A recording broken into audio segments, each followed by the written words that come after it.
ಇವಾಗ ಗಂಡನ ಮನೆಗೆ ಹೋಗೋ ಹೆಣ್ಣು ಮಕ್ಕಳಿಗೆ ಏ ತಾಯಿ ಹುಷಾರು, ನಿನ್ನ ಗಂಡ ನಿನ್ನ ಕೈನಲ್ಲಿರಲಿ ಹುಷಾರು, ಕುಂತ್ಕೊಂಡ್ರು ಕುಂತ್ಕೋಬೇಕು, ನಿಂತ್ಕೊಂಡ್ರು ನಿಂತ್ಕೋಬೇಕು ಅಂದ್ ಮಡಿಕೊ. 1ನೇ ತಾರೀಕು ಆಯ್ತಿದಂಗೆ ಸಂಬಳ ಪೂರ್ತಿ ಕಿತ್ ಮಾಡಿಕೊಂಬಿಡು.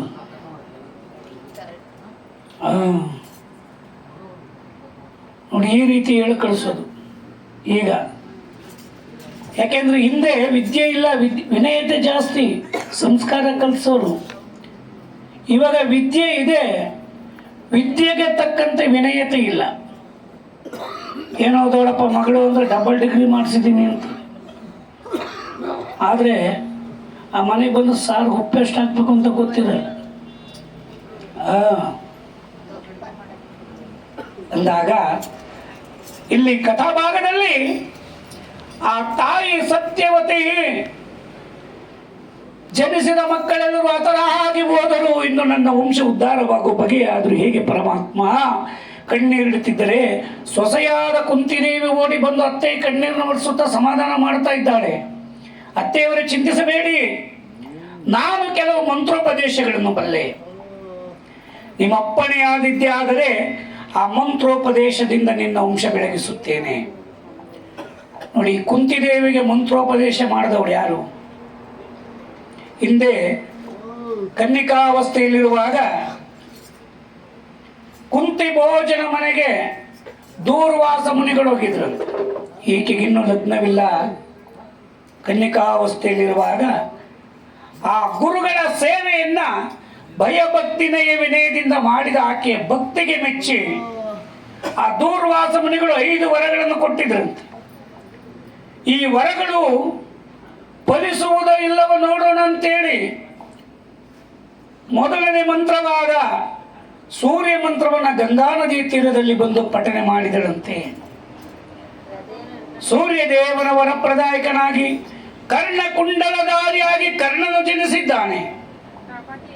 ನಾನಿನ್ನು ಕನ್ಯೆ, ನನಗೆ ಮಕ್ಕಳಾಗಿದೆ ಎಂದರೆ ಲೋಕಪವಾದಕ್ಕೆ ಹೆದರಿ ಆ ಕರ್ಣನನ್ನ ಗಂಗಾ ನದಿಯಲ್ಲಿ ತೇಲಿಬಿಟ್ಟಳಂತೆ. ಉಳಿದ 4 ಮಂತ್ರವನ್ನು ಜ್ಞಾನೋದಯ ಮಾಡಿಕೊಂಡು ಆ ಪರಮಾತ್ಮನನ್ನ ಶ್ರೀಕೃಷ್ಣನ ಧ್ಯಾನ ಮಾಡ್ತಾ ಇದ್ದಾಳೆ. ಕೃಷ್ಣ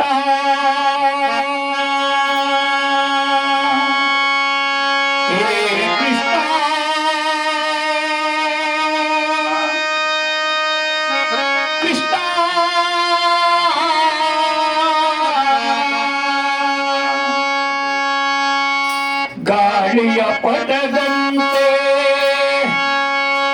ನಾದಯ್ಯ ಆಡಿತೋ ಸೂತ್ರಧಾರಿ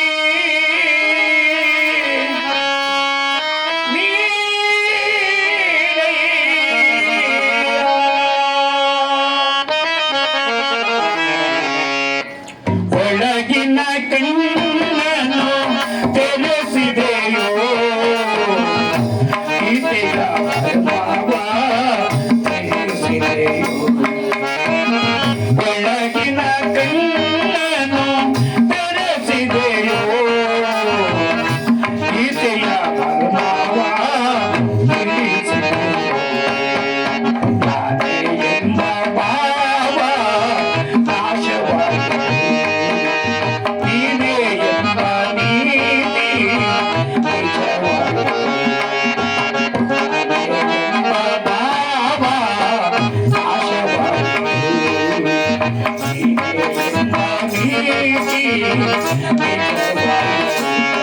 ಶ್ರೀಕೃಷ್ಣ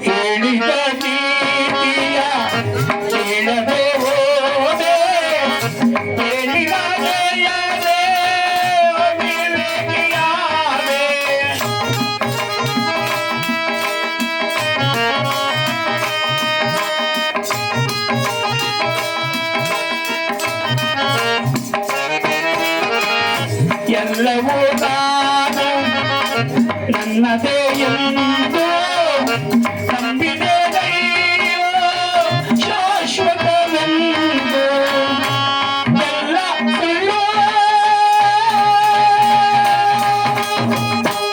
ಎಲ್ಲವೂ ಪೊಳ್ಳು ತಿಳಿದೆನು ಇಂದು ನೀನು ಸತ್ಯ ನಾನು ನಿತ್ಯ ನಾನೇ ಎಂಬ ಭಾವ ನಾಶವಾಯಿತು ನೀನೇ ಎಂಬ ನೀತಿ ನಿಜವಾಯಿತು ನಾನೇ ಎಂಬ ಭಾವ ನಾಶವಾಯಿತು ನೀನೇ ಎಂಬ ನೀತಿ ನಿಜವಾಯಿತು ಶ್ರೀ ಕೃಷ್ಣ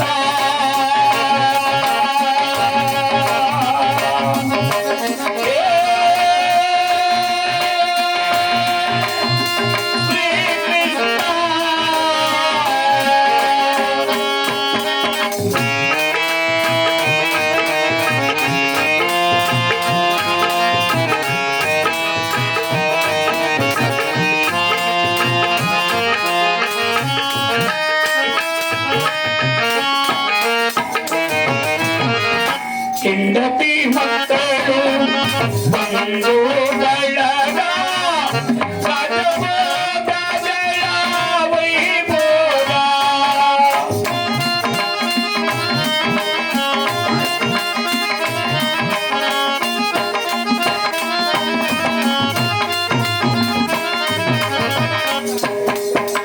ಕಾಲನು ಬಂದು ಬಾಯಂದಾಗ ಎಲ್ಲವೂ ಶೂನ್ಯ ಚಿತೆಯಿರುವಾಗ ಎಲ್ಲ ಶೂನ್ಯ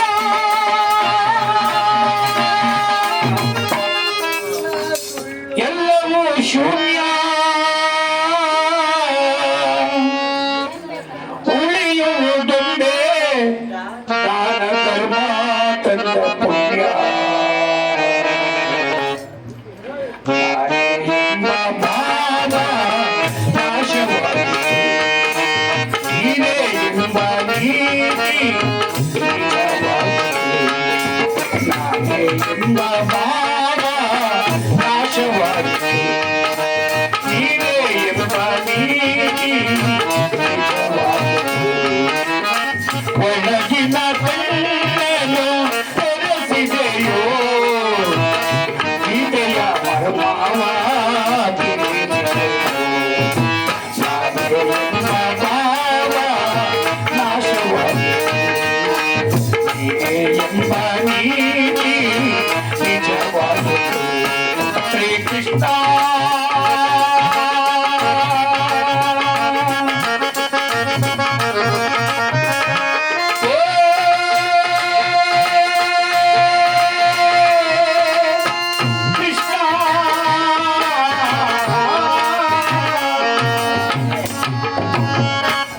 ಪರಮಾತ್ಮನನ್ನ ಪ್ರಾರ್ಥನೆ ಮಾಡಿ ಉಳಿದ 4 ಮಂತ್ರವನ್ನು ಜ್ಞಾನೋದಯ ಮಾಡಿಕೊಂಡು ಮೊದಲನೇ ಮಂತ್ರವಾದರೂ ಆ ಯಮಧರ್ಮನ ಅಂಶದಿಂದ ಕೂಡಿದ್ದರಿಂದ ಯಮನ ವರಪ್ರದಾಯಕನಾಗಿ ಯುಧಿಷ್ಠಿರ ಅಂದರೆ ಧರ್ಮರಾಜನು ಜನಿಸಿದ್ದಾನೆ.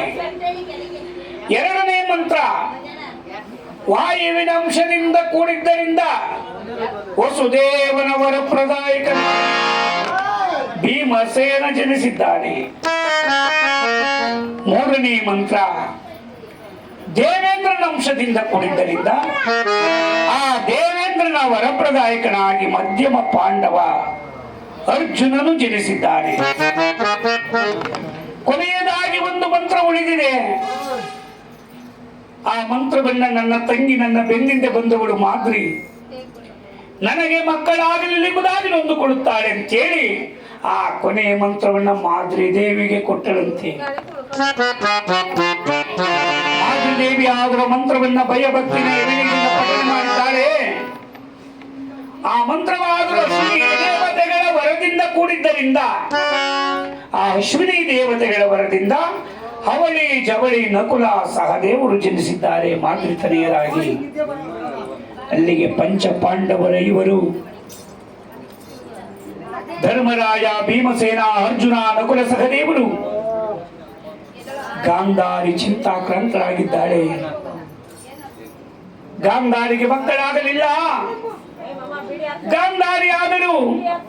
ಹೇ ಪರಮಾತ್ಮ ಕೃಷ್ಣ ವಾಸುದೇವ, ಅದು ಮಾಡದ ಪಾಪ ನಾವೇನ ಮಾಡಿದೆನೋ, ಆರಿಗಿಲ್ಲದ ಬಾಧೆ ಎನಗೆ ಶಿವ.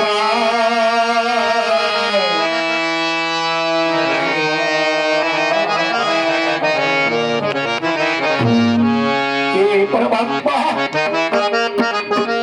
ನಾನು ಮಾಡುವಂತ ಅಪರಾಧವನ್ನು ನಾನೇನು ಮಾಡಿದೆನೆಂದು ನನಗಿಂತಹ ಶಿಕ್ಷೆ. ನನಗಿಂತಲೂ ಹಿಂದೆ ಬಂದವಳು ಕುಂತಿ ಮಗುವನ್ನೆತ್ತಿಕೊಂಡು ಆಟಪಾಠವಾಡಿಸುತ್ತಿದ್ದಾಳೆ. ನಾನು ಮಾಡಿದ ಅಪರಾಧವಾದರೂ ಏನು ಪರಮಾತ್ಮ? ಕಣ್ಣೀರಿಡುತ್ತಿರುವಾಗ ಮಹಾನುಭಾವನಾದ ಭಗವಾನ್ ವೇದವ್ಯಾಸರು ತಟ್ಟನೆ ಪ್ರತ್ಯಕ್ಷರಾದರು.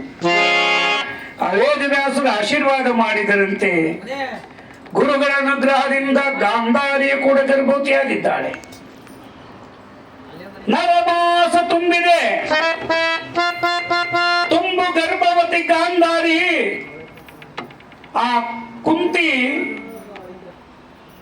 ಧರ್ಮರಾಯ ಪುಟ್ಟ ಕಂದನನ್ನ ಎತ್ತಿಕೊಂಡು ಆಟಪಾಠವಾಡುತ್ತಿರುವ ದೃಶ್ಯವನ್ನು ನೋಡಿದಳು.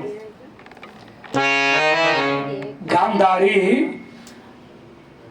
ಆ ಕುಂತಿ ಮಗುವನ್ನು ನೋಡಿ ಈಕೆಗೆ ಆಕ್ರೋಶ ಹೊಟ್ಟೆ ಕಿಚ್ಚು ಬಂದುಬಿಡ್ತು. ಗಾಂಧಾರಿ, ನಾನು ಯಾವಾಗ ಇವಳಂತೆ ಮಗುವನ್ನು ಅಡೆಯಲಿ? ನನ್ನ ಮಕ್ಕಳ ಜೊತೆಯಲ್ಲಿ ನಾನು ಯಾವಾಗ ಇವಳಂತೆ ಆಟಪಾಠವನ್ನು ಆಡಲಿ? ಆಕ್ರೋಶ ಹೆಚ್ಚಾಗಿ ಎರಡು ದೃಷ್ಟಿಯಿಂದ ತುಂಬು ಗರ್ಭವನ್ನು ಡಮ್ಮನೆ ಕುದ್ದು ಆ ಗರ್ಭದ ಪಿಂಡ ಕೆಳಗೆ ಡಮ್ಮನ ಬಿದ್ದು 101 ಚೂರಾಗಿದೆ. ಪರಮಾತ್ಮ, ಅನರ್ಥವಾಯಿತು, ಅದರ್ಥವಾಯಿತು. ಕಣ್ಣೀರಿಡುತ್ತಿದ್ದಾಳೆ. ಮಹಾನುಭಾವನಾದ ಭಗವಾನ್ ವೇದವ್ಯಾಸರು ಪ್ರತ್ಯಕ್ಷರಾದರು. ಅಮ್ಮ, ಚಿಂತಿಸಬೇಡ. 101 ಮಣ್ಣಿನ ಕೊಡವನ್ನು ತರಿಸು. 101 ಮಣ್ಣಿನ ಮಡಿಕೆಯನ್ನು ತರಿಸಿ ಅದರ ತುಂಬ ಜೇನುತುಪ್ಪವನ್ನು ತುಂಬಿಸಿ ಆ 101 ಗರ್ಭದ ತುಣುಕು ಚೂರುಗಳನ್ನ ಜೇನುತುಪ್ಪವನ್ನು ತುಂಬಿದ ಮಣ್ಣಿನ ಕೊಡದಲ್ಲಿರಿಸಿ ಮಂತ್ರೋಪದೇಶ ಮಾಡಿದರಂತೆ. ನವಮಾಸ ತುಂಬುವುದರೊಳಗಾಗಿ ಆ ಜೇನುತುಪ್ಪವನ್ನು ತುಂಬಿದ ಮಣ್ಣಿನ ಕೊಡದಿಂದ ಉದ್ಭವಿಸಿದ್ದಾರೆ ಕೌರವರು 101. ಮೊದಲನಾಗಿ ದುರ್ಯೋಧನೊಡನಾಗಿ ದುಶ್ಯಾಸನ, ದುರ್ಜಯ, ದುರ್ಮುಖ ಎಂಬ ದುರು ಎಂಬ ಹೆಸರಿನಿಂದ ಕೂಡಿದ 100 ಜನ ಗಂಡು ಮಕ್ಕಳು. 101ನೇಯವಳು ದುಸ್ಸಲಳೆ ಎಂಬ ಹೆಣ್ಣು ಮಗು. ಗಾಂಧಾರಿಗೆ ಎಷ್ಟು ಜನ ಮಕ್ಕಳು?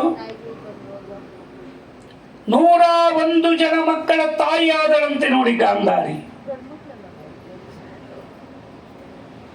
ಆ ತಾಯಿ ಬಗ್ಗೆ ಹೇಳ್ತಾರೆ ಮಹಾನುಭಾವರೂಪ. 9 ತಿಂಗಳು ಹೊಟ್ಟೆಯಲ್ಲಿ ಒತ್ತು ಎತ್ತು ತುತ್ತಿಟ್ಟು ಮುತ್ತಿಟ್ಟು ಸಾಕಿ ಬೆಳೆಸಿದಂತಹ ತಾಯಿಯ ಋಣವನ್ನ 7 ಜನ್ಮವನ್ನೆತ್ತಿದರು ತೀರಿಸಲು ಅಸದಳ ಅಂದಾಗ ಆ ತಾಯಿ ಬಗ್ಗೆ ಹೇಳಿದ್ದಾರೆ. ಒಂದು ಪೂಜೆ ಮಾಡಪ್ಪಲ್ಲಿ.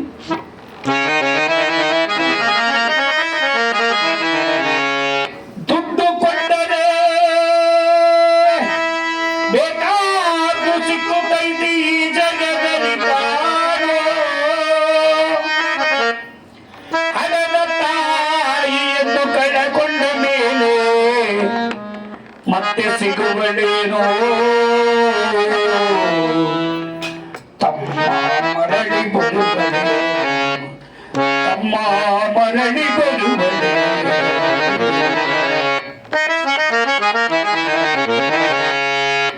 ದುಡ್ಡು ಕೊಟ್ಟರೆ ಬೇಕಾದ್ದು ಸಿಕ್ಕುತ್ತೈತೆ ಈ ಜಗದಲ್ಲಿ ಕಾಣೋ.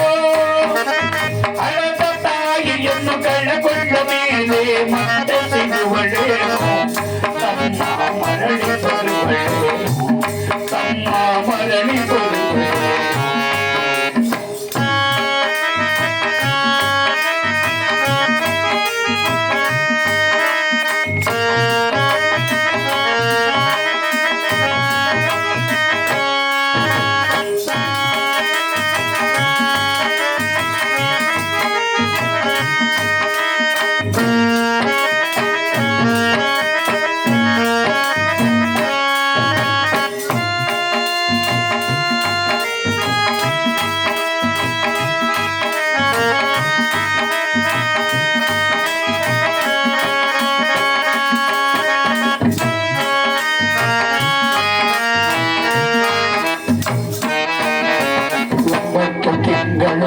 ಸಂಕಟ ನೀಡಿ ತ್ಯಾಗ ಬೆಳೆದಲ್ಲೋ ಹುಟ್ಟಿ ಬರುವ ಮಗ ಜೀವಕ್ಕ ಎಷ್ಟು ಕಷ್ಟ ಕೊಟ್ಟೆಯಲ್ಲೋ 9 ತಿಂಗಳು ಸಂಕಟ ನೀಡಿ ತ್ಯಾಗ ಬೆಳೆದಲ್ಲೋ ಹುಟ್ಟಿ ಬರುವ ಮಗ ಜೀವಕ್ಕ ಎಷ್ಟು ಕಷ್ಟ ಕೊಟ್ಟೆಯಲ್ಲೋ ಬರುವ ಕಷ್ಟಗಳ ಬಯಸಿದ್ದ ತಾಯಿ ನಿನ್ನ ನಂಬಿತಲ್ಲೋ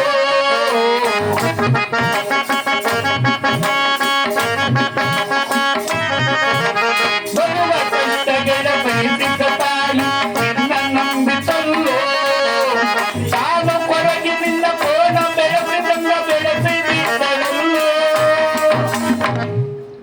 ಒಬ್ಬ ಮಗನಿ ಆಸರಾದಿಯಂತ ತಾಯಿ ತಿಳಿದಿದ್ದಲ್ಲೋ ಜೀವ ಇಟ್ಟಿದ್ದು ನಿನ್ನ ಜೀವ ಇಟ್ಟಿದ್ದು ನಿನ್ನ ಸುಟ್ಟು ಕೊಟ್ಟರೆ ಬೇಕಾದ್ದು ಸಿಕ್ಕುತ್ತೈತ ಈ ಜಗದಲ್ಲಿ ಕಾಣೋ ಹಣದ ತಾಯಿಯನ್ನು ಕಳ್ಳಕೊಂಡ ಮೇಲೆ ಮತ್ತೆ ಸಿಗುವಳೇನು ತಮ್ಮ ಮರಳಿ ಬರುವೆ ತಮ್ಮ ಮರಳಿ ಬರುವೆ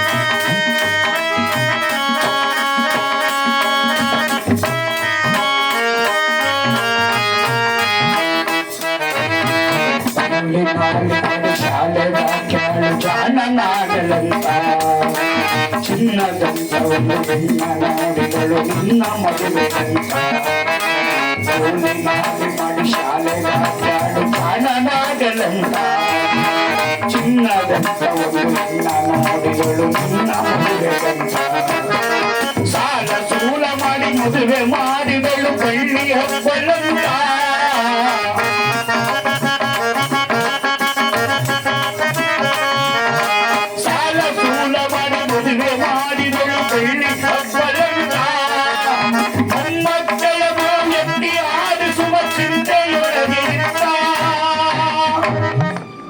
ಮುಪ್ಪಿನ ತಾಯಿ ಏನೇನು ಕನಸ ಕಟ್ಟಿಕೊಂಡು ಕುಳಿತಿತ್ತ ಕನಸು ಕನಸಾಗಿ ಕನಸು ಕನಸಾಗಿ ಹೋಯಿತ ದುಡ್ಡು ಕೊಟ್ಟರೆ ಬೇಕಾದ್ದು ಸಿಕ್ಕುತ್ತೈದ ಈ ಜಗದಲ್ಲಿ ಕಾಣೋ ಹಣದ ತಾಯಿಯನ್ನು ಕಳೆಕೊಂಡ ಮೇಲೆ ಮತ್ತೆ ಸಿಗುವಳು ತಮ್ಮ ಮರಳಿ ತಮ್ಮ ಮರಳಿ ಬರುವನು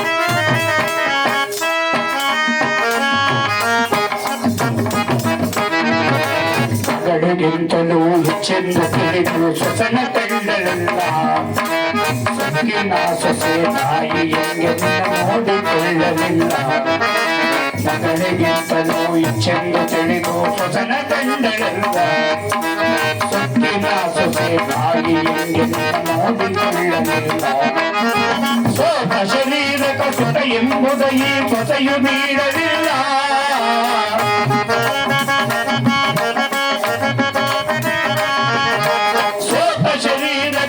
ಎಂಬುದೈ ಸೊಸೆಯು ನೀಡಲಿಲ್ಲ ಉಂಡು ಬಿಟ್ಟಿರುವ ಎಂಜಲ ಕೂಡ ತಾಯಿಗಾಕೆಲ್ಲ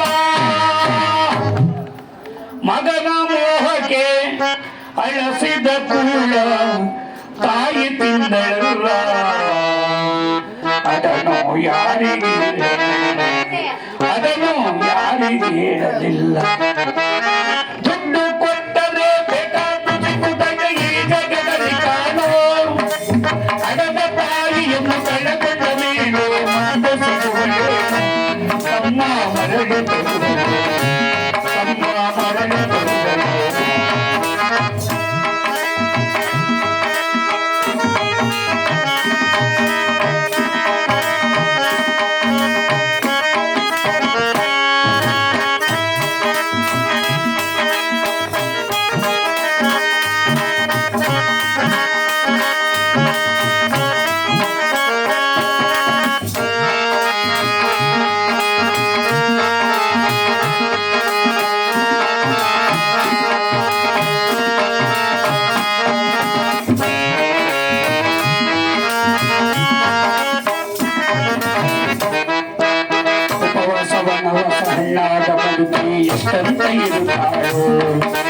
ಅಲ್ಲಿ ಕ್ಷಯ ಬೇಡಿ ದಿನಗಳ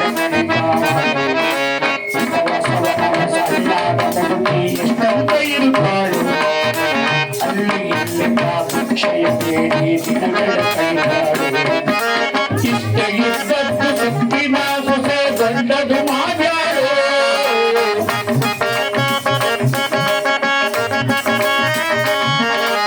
ಇಷ್ಟ ಇದ್ದದ್ದು ಸುತ್ತಿನ ಸೊಸೆ ದೊಡ್ಡದು ಮಾಡ್ಯಾಳು ಅವಮಾನ ಮಗನ ತನ್ನ ಮನೆಯಿಂದ ಹೊರಗೆ ಹಾಕ್ಯಾಳು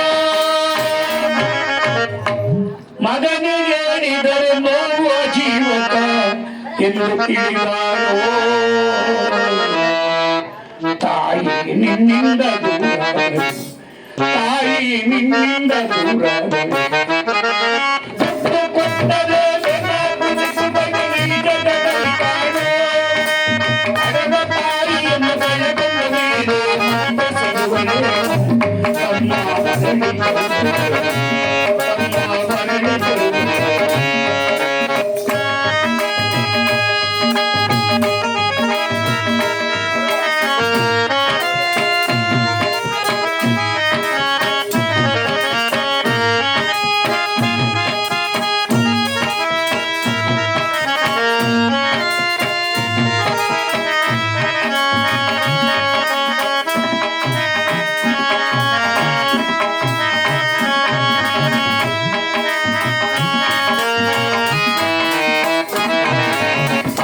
ಎದ್ದಳು ಹಡಗ ತಾಯಿ ಪರದೇಶಿಯಾದಳು ಹಸಿವು ತಾಳಕ್ಕೆ ಕ್ಷಯ ಬೇಡಿ ಬೇಡುತ್ತಿದ್ದಾಳು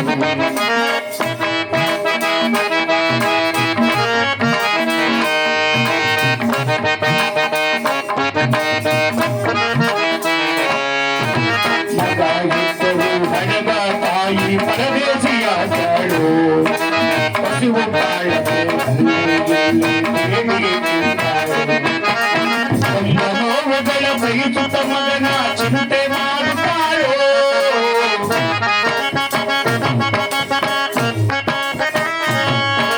ಬಂದ ನೋವುಗಳ ಬಯಸುತ್ತ ಮಗನ ಚಿಂತೆ ಮಾಡುತ್ತಾಳು ಕಣ್ಣು ಕಾಣಲಿಲ್ಲ ಕಿವಿಯು ಕೇಳಲಿಲ್ಲ ಎಷ್ಟು ದಿನ ಇರುತ್ತಾಳು ನನ್ನ ಮಗನಿಗೆ ಚೆನ್ನಾಗಿ ಇಡುವಂತ ದೇವರಲ್ಲಿ ಬೇಡ್ಯಾಳು ತಾಯಿ ಕೊನೆಯುಸಿರೆಳೆದಾಳು ತಾಯಿ ಬೀಜಾಗ ಸತ್ತಾಳು ದುಡ್ಡು ಕೊಟ್ಟರೆ ಬೇಕಾದ್ದು ಸಿಕ್ಕುತ್ತದೆ ಈ ಜಗದಲ್ಲಿ ಕಾಣ ಹಣದ ತಾಯಿಯನ್ನು ಕಳೆಕೊಂಡ ಮೇಲೆ ಮತ್ತೆ ಸಿಗುವನೇನು ಮರಳಿ ಮರಳಿ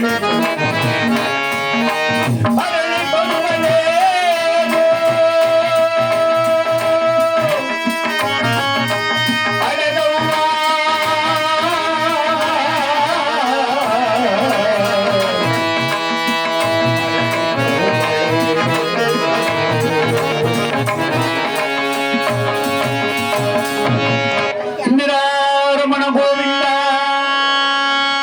ಹರಿರಾಮ ಸಂಕೀರ್ತನೆಯ ಗೋವಿಂದ ಅಪ್ಪರಾಮ ಪರಬ್ರಹ್ಮ ಗೋವಿಂದ ಗೋವಿಂದನ ಭಕ್ತರಿಗೆ ಸಕಲ ಭಾಗ್ಯವನ್ನು ಕೊಡುತ್ತ ಗೋವಿಂದ ಜೈ ನಮ ಪಾರ್ವತಾಪತಿಯೇ. ಕಥಾಭಾಗದಲ್ಲಿ ಪಾಂಡವರೈವರು ಕೌರವರು 101 ಜನ ಎಲ್ಲರನ್ನ ಪೂಜ್ಯ ಪಿತಾಮಹ ಭೀಷ್ಮನು ಸಾಕಿ ಸಲಗಿದ ಗುರುಗಳಾದ ದ್ರೋಣಾಚಾರ್ಯರಿಂದ ಅಸ್ತ್ರ ಶಿಕ್ಷಣಗಳನ್ನು ಕಲಿಸಿ ಸಕಲ ವಿದ್ಯೆ ಪಾರಂಗತರಾಗಿದ್ದಾರೆ, ಪ್ರಾಪ್ತ ವಯಸ್ಕರಾಗಿದ್ದಾರೆ. ದುರ್ಯೋಧನ ಸಾರ್ವಭೌಮನಿಗೆ ಹಸ್ತಿನಾವತಿ ರತ್ನ ಸಿಂಹಾಸನಾಧೀಶ್ವರನಾಗಿ ರಾಜ್ಯದ ಪಟ್ಟವನ್ನು ಕಟ್ಟಿದ್ದಾರೆ. ಧರ್ಮರಾಜನಿಗೆ ಇಂದ್ರಪ್ರಸ್ಥ ಪುರಗಧಿಪತಿಯನ್ನಾಗಿ ಮಾಡಿ ರಾಜ್ಯದ ಪಟ್ಟವನ್ನು ಕಟ್ಟಿದ್ದಾರೆ. ಕಾಲವನ್ನು ಕಳೆಯುತ್ತಿರುವಾಗ ಒಂದಾನೊಂದು ದಿವಸ ದುರ್ಯೋಧನ ಚಿಕ್ಕಂದಿನಿಂದಲೂ ಪಾಂಡವರಿಗೆ ಕಷ್ಟವನ್ನು ಕೊಡುತ್ತಲೇ ಬಂದನಂತೆ.